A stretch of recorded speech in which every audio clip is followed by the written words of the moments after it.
everybody. Welcome to another episode of Buzzer Beater live from the campus of Brigham Young University, Hawaii. I'm your host, Mick Miller, with the one and only, the very adventurous Jake McCleary. Jake, 2 weeks ago, we went out to Lanikai Beach, got stranded in the ocean, sunk a kayak. Last week, we also went out to Pounders Beach, jumped off the trampoline, almost got sucked out to sea. I hear you have a new adventure. What's your new adventure? Well, this week we've been playing a game called Assassins, where everyone has a target, and you try to squirt them with a squirt gun while you also are being targeted by someone else. And so about an hour and a half ago, I was walking to class, and I was shot in the back of the head. And I was betrayed by one of my classmates, and it's just been like, I'm just in a glass box of emotion right now, Mick. I don't know what to do. Well, I heard a rumor that one of our producers, Rebecca, actually took out your roommate last night. Is that true? She did. Another betrayal, another friendship gone. Well, one thing's for sure, no one's safe on the campus of BYU-Hawaii. Last week, our women's volleyball team wrapped up the Hawaii Invitational here at BYU-Hawaii. 4 games in 2 days. It was a crazy week for the Lady Seasiders. They came out 2-2. What positives and negatives can we take away from the Hawaii Invitational as it pertains to our women's volleyball team? So I'll start with negatives first. I believe the negative was losing to the Montana State Billings team.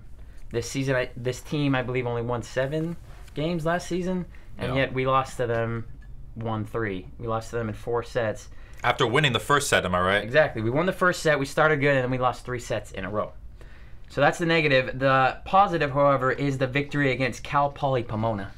So this team, it was an exciting game for all those who were there. It was a 5-set. It went into 5 sets. It was a comeback win.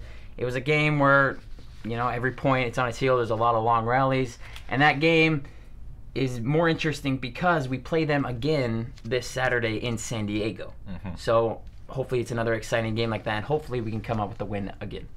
Talking about that Cal Poly Pomona game, I think it was Cinnamoni Tonga who recorded her first career triple-double. 10 kills, 16 assists, 18 digs. The first triple-double here at BYU-Hawaii since Michelle, who's actually the assistant coach this year. I think that was probably one of the most dominant games that I've seen from anyone on our women's volleyball team. She was absolutely dominant. That's a positive that I'm taking away. A negative, again, communication and focus were 2 things that Coach Mona Ahoy said were not present in the 2 losses. Let me throw you out a little stat. BYU-Hawaii in that tournament were 4-0 in the first set, 1-3 in the second set. Consistency was something that we've always talked about, but communication and focus were not present in that game as the Seasiders dropped 2 games that they should have won and would have made them undefeated. Jake, in sports, it seems like all the superstars are starting to come together. You got the super team out in Golden State. LeBron James has got the big 3 in Cleveland with him and Kyrie Irving along with Kevin Love, and he also did it previously in Miami when he teamed up with D. Wade and Chris Bosh. Here at BYU-Hawaii, we've got a big 3 as well. Leilani Adolfo, Cinnamoni Tonga, and Lacey Lang. Now, the first one I'm going to talk about is Lacey. She's the only senior that we have on the team this year. Very experienced player. She played back here in 2012 when BYU-Hawaii went to the Final Four. A really, really talented, experienced player, and then she's the leader of the team. I would say that she's kind of the like D. Wade big 3 in Miami, where D. Wade, he was the leader. As you could see, like LeBron James was the best player, but D. Wade was the emotional leader. I think that's Lacey Lang. And then you have Leilani Adolfo, who's a returner from last year, outside hitter. Very versatile player, very good player. She puts up a double-double almost every single night. I think this team and this assembly of talent, the big 3 here at BYU-Hawaii, is very talented. Yeah, I believe in the third member of the big 3 is Cinnamoni Tonga. Cinnamoni Tonga is arguably the best hitter on the team. She loves coming from that outside, that right back side. I believe we saw that multiple times each set in each game, where she would just come from the right side and just kill it, put it away. And so this big 3, without them, I don't think we got a team, you know? This big 3, how about this? From this point in the season, if the season ended today, who would be the MVP out of these 3? In my personal opinion, I'm going to go with Cinnamoni Tonga just based on what I've seen in the first 5 games. Okay. She's already recorded 1 triple-double, and in the last game, she was 1 dig away from her back-to-back triple-double. She's like Russell Westbrook out there getting triple-doubles every single night. If the season ended today, Cinnamoni Tonga would be my MVP. I'm going to have to disagree, but we'll talk about that another time because there's the buzzer. Right now, we're going to talk about the recap of the San Francisco State game, the last game which the Seasiders played, in which they swept San Francisco State 3-0. What did you like from that game? Well, I think one of the most interesting things that happened in that game was the curse was finally broken. There's the second set curse in which the BYU-Hawaii Seasiders were not able to accomplish, not able to win. Again, in the first 5 games, BYU-Hawaii is 5-0 in the first set. They are 1-4 in the second set. Against San Francisco State, they broke the curse and finally were able to win that second set. They started off 14-0. Yeah. I mean, we were doing play-by-play, and I kind of kept looking at you like, who is this team that we're watching? Because we weren't used to seeing that kind of team in the second set. No, not at all. They looked like they were having a lot more fun. They had a more team chemistry, and they just started off strong, and they never looked back. Lacey Lang had her best game of the year so far with 13 kills and 10 digs. And I was going to say this earlier, but I believe Lacey Lang is the MVP so far because of her performance in that San Francisco State game. And another thing, Cinnamoni Tonga, 3 sets, almost gets a triple-double, 1 dig away in that game against San Francisco State. Very impressive come out. Of the year. Highlighted player of the week, Jake, we got Leilani Adolfo. She averaging right now 3 kills per set. One of the best players. How impressed are you with Leilani up to this point of the season? I really like how she's adjusting to the newer players on the team. She's been acting like they've been playing together for years. The teams are really coming together, and again, she hits the ball so hard. How would you like to be on the end of one of her kills? We almost were at the broadcast table. She almost took us out. Leilani Adolfo, one of the best players. Jake, let's take a break. When we come back, we'll talk men's and women's soccer.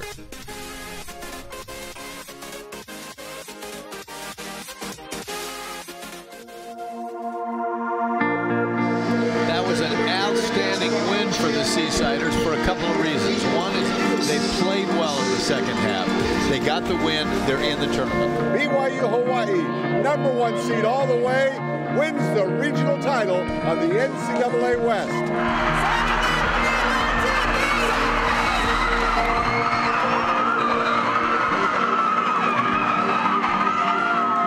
Great win for us. It was a nice win. We held our composure and as we closed out. It's tough to close out in the championship, but we did it. It's still surreal to me. It's hard to imagine that Coach Wagner, when he called that timeout with 13 seconds left on the shot clock, was setting up a play for a 40-foot jump shot with 1 second left on the clock, but Pablo hit it.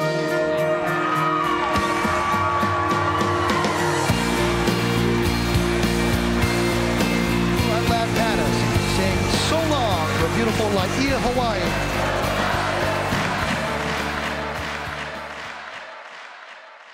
All right, Jake, we're back here. Let's talk women's soccer first. We saw 2 different teams in the preseason and the first 2 games of the regular season so far. In the preseason, they dominated Tusculum, went on to play 2 Division I programs, lost in overtime, but very impressive anyways. The first 2 games of the season, it seems that we've seen a different team from the Lady Seasiders. What have you seen as a difference between the preseason and what's going on in the regular season?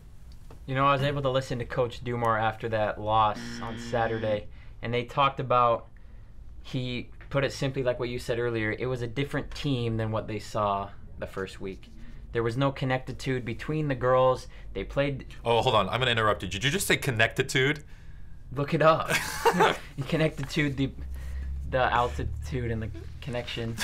I just completely threw you off your game right there. Here, what's the biggest difference that I've seen so far is in the first 2 games, BYU-Hawaii has 7 total shots. Yeah. They are allowing about an average 14 shots per game. They've only gotten 7 shots off in the first 2 games of the season. That's something that can't happen, especially with BYU-Hawaii losing the first 2 games. The first one was 2-0. The second one was a mirror image 2-0, exactly the same thing that we saw in the first game. And like you said, Coach Dumar said, it's a completely different team than we've seen in the preseason. I think they're struggling on the offensive end, and as a result of the offensive struggles that they're going through, the defense is struggling, and that's why they're giving up goals, and that's why they've lost the first 2 games of the season. We always talk about keys to success with this team. Consistency will be one that we apply to all of our teams, but my first key to success for BYU-Hawaii, for them on Saturday and going on throughout the season is they have to push the ball on offense. It seems like when they get the ball, their offensive players, they mess around with it a little bit. They try to make the perfect play, when in reality, they just need to go. I've heard Coach Dumar from the bench just saying, push the ball, push the ball. I think if they can push the ball offensively, it'll get them into a quicker rhythm, and then they'll get more shots on goal. Yeah, and it'll take a lot of pressure off of the defense. And my key to success goes along with that is getting off to a quick start. In the past games, the losses that we've watched, they've been playing catch-up the whole time.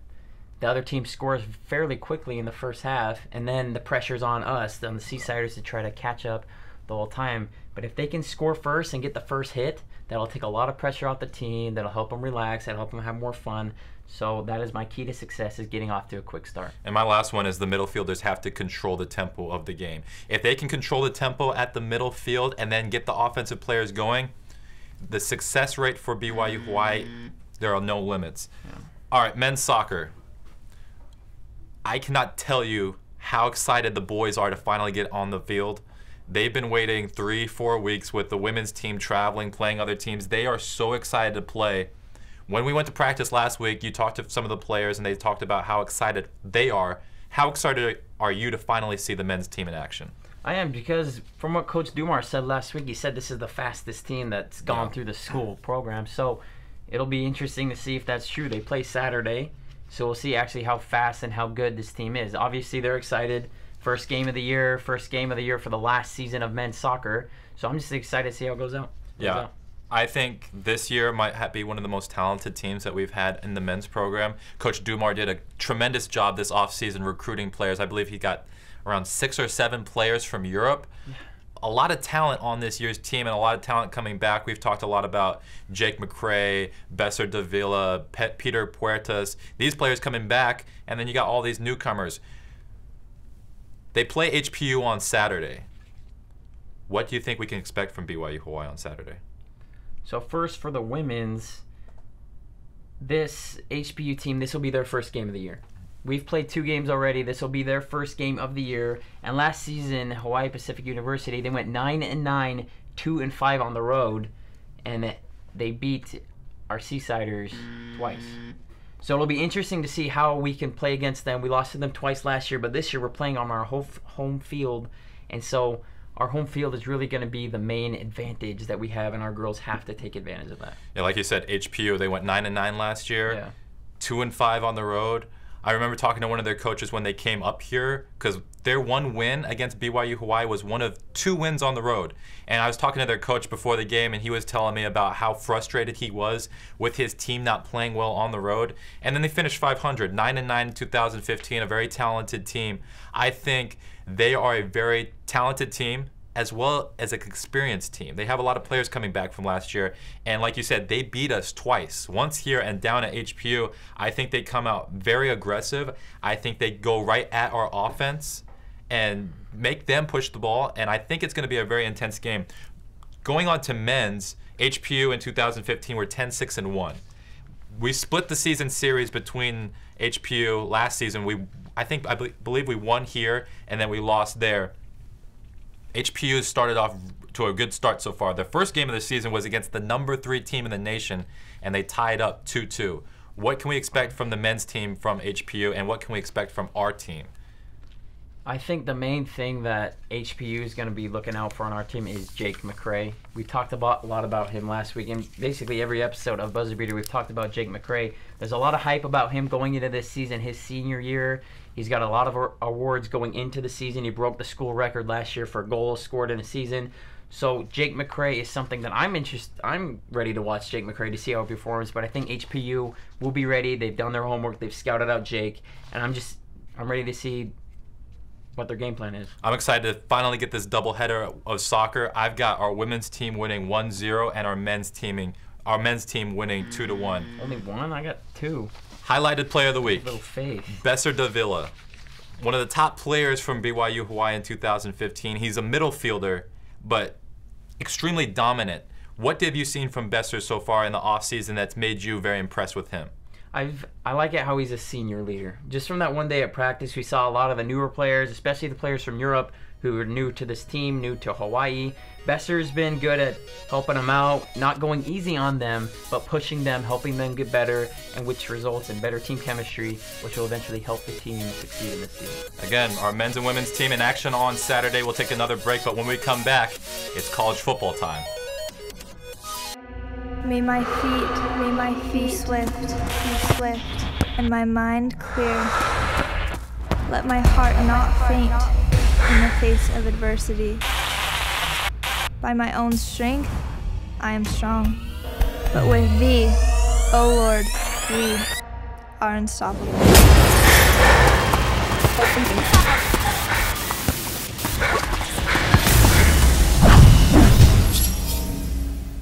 7 ranked teams lost in the first week of college football. Give me your reactions from the first week. Well, like I picked last week, I picked 2 teams to end up in the national championship, LSU and Oklahoma, who both lost this week. There are 2 of the 7 teams who lost. And who did I say was going to win the national championship and go to the game? I don't remember. Ohio State and Clemson. Both teams won big on Saturday. Okay, well, good job. Point Nick. Well, here's the thing. Most impressive thing for me was Ohio State. They obviously they won 77-10. Yeah. Like, that's probably one of the most dominating things I've seen in week 1. Michigan looked really, really good as well. And then the Heisman people that are expected to win the trophy this year, they played extremely well. But a lot of people have been arguing the fact that the first week of college football shouldn't be like this. It should be more like this towards the middle and the end of the college football season, because so many teams go down in the first week and the conference games haven't even started yet. Do you like week 1 being so packed, or would you rather have it be more spread out and allow conference play to really determine what happens in the postseason? I like it how it jumps right into the action. I like it exciting up front. People are exciting anyway, so you add more of an excitement to if you got a lot of rivalries in the first week. But it does kind of take away some of the excitement throughout the rest of the season. You know, people look forward to these games usually being in the middle of the season or at the end of the season. So to get them over quick, that does take a little bit of hype out of the season. But this season, with all the talent around the nation, I don't think that'll be too much of an effect. What was your favorite game to watch on Saturday? I know my favorite game to watch was Ohio State just dominating, but what game got you really excited? Oh, come on. BYU, you were with me. We were watching that game together, and I'm going to talk about it right now. You said the Heisman's played great. We're going to talk about Heisman's right now. My Heisman's last week, I won this one. Your Heisman's didn't do too great. Well, they did okay. They did. Fournette and Watson, they played all right. But okay. Well, my Heisman, Taysom Hill. Taysom Hill was 21 for 29, which is 72% passer rating with 202 yards, 1 touchdown, 0 interceptions. That's not even the most impressive part. The most impressive part was the game-winning drive. Started on their own 31-yard line with 1:30 left, leading to BYU's victory. And that's Heisman number 1 for me. Next is Christian McCaffrey. McCaffrey. Sorry. See, you're talking too much about Taysom Hill. He's the best. You're too excited about Taysom Hill that you can't even talk about the guy who should have won the Heisman Trophy your last Heisman's week. And how their team did. Remember, Heisman's a team effort. Remember how their teams did, okay? Oh, we'll talk about teams. Well, Fournette, unfortunately, his team lost, upset by Wisconsin, but 23 carries for 138 yards against a solid Wisconsin defense. How many touchdowns? 0. Yeah, that's what I Deshaun Watson, 19 for 34, 248, 1 touchdown with a win. It's week 1. Yeah, calm down. Okay. Week 1. I want to see what Taysom Hill does against Michigan State and then these other ranked teams that BYU-Hawaii has. BYU Provo. Sorry, I get my BYU-Hawaii's mixed up. All right, off of Heisman. Bold predictions. Okay, well, one of the most probably impressive things that I saw was first Wisconsin upset LSU, and then Houston beat Oklahoma, who you picked to go to the national championship game. My bold prediction for 2016 is Houston will make it to the college football playoffs. They're not only going to make it to the playoffs, but I think depending on who they play, they actually could take out one of my teams and go to the national championship. I can see that. I can see that. The next bold prediction that I think we've talked about is JT Barrett has a chance to win the Heisman. Yeah. His performance on Saturday was impressive. I think that gets people talking about him possibly running for the Heisman. He's not at the top of the list right now, but he is one of the potential Heisman winners. Well, here's the thing. In 2014, Braxton Miller, who was a starting quarterback for Ohio State, he went down with a season-ending injury. J.T. Barrett stepped into his place and had nearly a Heisman season then. Unfortunately, last year, there was a quarterback controversy between J.T. Barrett and Cardale Jones. Neither quarterback was able to get into a rhythm, and so J.T. Barrett had a down year last year. I think this year, no quarterback controversy. It's obviously his team. And when you put up 77 points, I'm sorry, you are going to be a very high Heisman hopeful. I think him winning the Heisman is a very bold prediction, but mine is going to be Les Miles. Last year, LSU, they were all calling for him to get fired. Losing against Wisconsin, an unranked team in week 1 with the team that he has, bold prediction, Les Miles will be fired before the end of the season. I can see that happening. Well, we're going to take one more break, and when we come back, the NFL season has begun. So Jake will give us a little inside scoop of what's going on in fantasy football.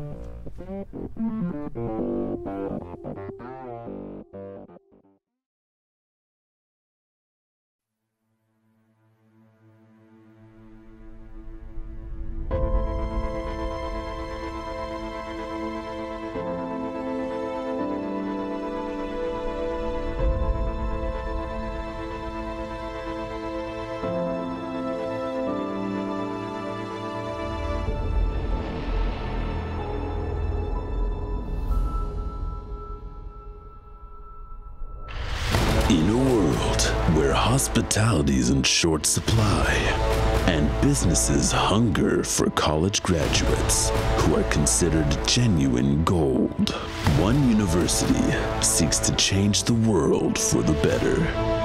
Join our students as they discover culture, business management, and the Aloha spirit.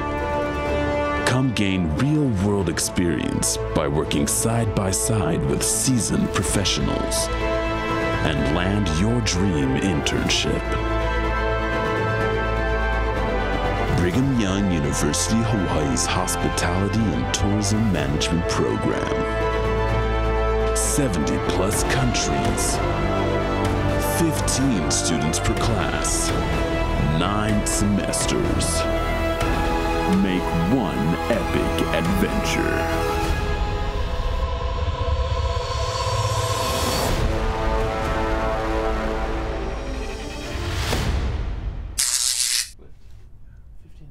HTM wants you. Careers are available. If you want a wonderful life and a great paycheck and a lot of fun, you should choose Hospitality Tourism Management. All right, welcome back to Buzzer Beater. I'm Jake McCleary with Mick Miller. Right now our topic is NFL. The NFL kicks off tomorrow with the rematch of Super Bowl 50. Mick, who do you have winning this one? I got the Panthers just by the fact that Super Bowl 50 was probably one of the most boring Super Bowls in history. I mean, Peyton Manning probably threw 4 passes and he still won a Super Bowl. I love Peyton Manning, but Peyton Manning retired. Denver has no idea who their quarterback is. There's a lot of questions on the offensive end, whereas Carolina, you have Cam Newton, who was the MVP last year. They only really lost Josh Norman in this offseason. I've got Carolina winning big tomorrow. I got them winning 42-17. In 2015, it was probably one of the most entertaining because there was no clear favorite who was going to win. No one really knew. In 2016, however, big storylines is there is no Peyton Manning. Tom Brady finally is going to serve that 4-game suspension in which he deflated the balls against my Indianapolis Colts, who should have won the Super Bowl that year, by the way. But in 2016, there's no clear favorites. So what are you looking forward to this year in NFL football? And talk to us a little bit about your NFL fantasy. Okay, well, you got to help me out. I've been gone the past 2 years. I haven't been in America the past 2 years. So I'm still trying to research, catch up on my NFL football. My fantasy draft is actually in an hour. So I got to catch up quick. You're going to have to help me. But from what I've done, from what the research that I've done, I don't think the Broncos even make the playoffs this year. I honestly don't think they make the playoffs either. They just have no quarterback. If you have this is a quarterback's league. If you have no quarterback, you can't win games. Yeah, exactly. And let's just talk the AFC conference real quick so I can get a taste of what to look forward to this season. Because I'm doing a lot of catch up. I've been watching highlights. and just trying to see who the best players are. And I need your advice who to draft in my fantasy draft in 48 minutes. Well, your first pick, without a doubt, should be either Aaron Rodgers or Cam Newton. They led fantasy players last year. They put up mad points. Okay. So I would take either Aaron Rodgers or Cam Newton. Very talented players. But there they are right now. Let's talk MVPs for 2016.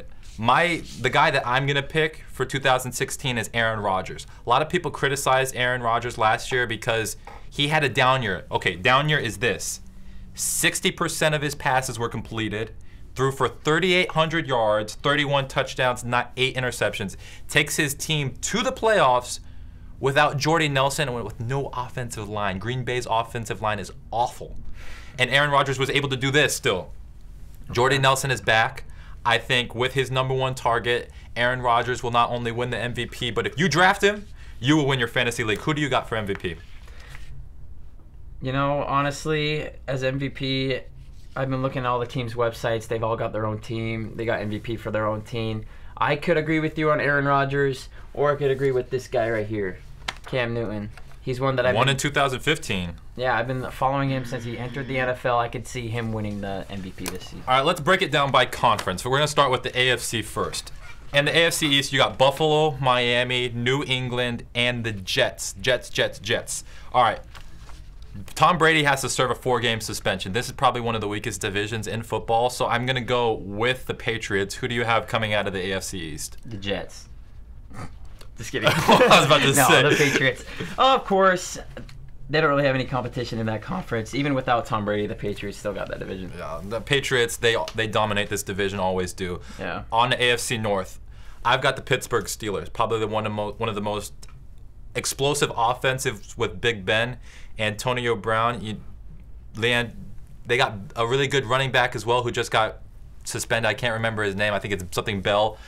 But when he comes back, I don't see anybody in this division taking out the Steelers. Yeah, I'm not a personal fan of Big Belly Ben, but I believe that they will make it into playoffs, win their conference. However, I do not see them winning the Super Bowl. AFC South, Indianapolis Colts. Born and raised in Indiana, going to have to go with the hometown team. Who do you have? And you better not say Houston. Houston, Texans. Again, I'm just going off research. I'm going off some polls that I read, but I'm not going with Andrew Luck and the Indianapolis. Highest paid quarterback in football. That's all I have to say there. Okay. On to the AFC West. We just badmouthed Denver, so it'll be a shock if you choose the Broncos. I've got the Kansas City Chiefs. Okay, I'm going to have to agree with you then on Kansas City. Yeah, Kansas City. I think last year they had a good year. They were like up and down. They started off like 2-4, and then they came back and saved the season. Out of every team in the AFC, it's going to be hard. I think the AFC is weaker this year than they have been in recent years, but I'm going to have to go with the Indianapolis Colts winning the AFC this year. Okay. All right, let's move on to the NFC. The NFC is a little bit more competitive. Let's go. We're going to start a little debate here because I'm from Washington, D.C., but I cannot stand the Redskins. I can't stand them. They are the most, probably behind the Cowboys, the second most annoying fan base in football. Okay. In the NFC East, your Redskins will not win the division. The Giants will, and I don't even think you guys come in the top tier in that division. Okay, the Redskins are my team. You know that. I'm letting everybody know that right now. From the highlights we've seen last year, what happened? What happened last season with the Redskins? They won the division, but they were Kirk, you like that Cousins, baby. He came out. He's coming off stronger even this year. They will win the NFC East easily. Okay, well, we disagree on that one. The Giants will win. Eli Manning gonna extend that Manning legacy, win another championship. On to the NFC North. I've got, before Teddy Bridgewater got hurt, I thought Minnesota could run away with it this year, Maybe. With the torn ACL, I don't think he makes it. I'm going to go with Green Bay. I'm going to stick with my guy, Aaron Rodgers, and they win the division. I agree with you on that. Green Bay, I, again, don't think they have any big competition in that conference. I'd take Green Bay also. Okay, let's go on to the NFC South. You got Atlanta, who's your brother's team, I believe, New Orleans, Tampa Bay, and the Carolina Panthers. I'm going to have to go with the 2015 MVP. I think Cam Newton takes this team deep into the playoffs, but there's no way that he's going to lose the division. I think Panthers win this division. As much as I love Cam Newton, Drew Brees, I believe today, signed a new deal with the Saints. I'd like to have that contract. I think it's for a reason. I believe New Orleans will come out on top in this conference. They see something in Drew Brees. Well, you better perform if you're getting paid like that. I swear to goodness, I might be in the wrong line of work. Okay, NFC West to wrap it up. I got Seattle coming out. Okay, I do too. So we'll keep an eye out for Arizona. They are a very talented team. Yeah. All right, guys, we hope you like this episode of Buzzer Beater. Took Jake to the shed on some of our debates, but you can catch Buzzer Beater every single Wednesday at 2:30. Just some announcements for our Seasiders. This upcoming week, our women's volleyball will be in action on September the 8th at 7 p.m. They are on the road. Men's soccer, first game of the season, September 10th at 12:30 at the BYU-Hawaii soccer field, followed by our Lady Seasiders at 3. For Jake McCleary, I'm Mick Miller. Thanks for tuning in, and we'll see you next Wednesday.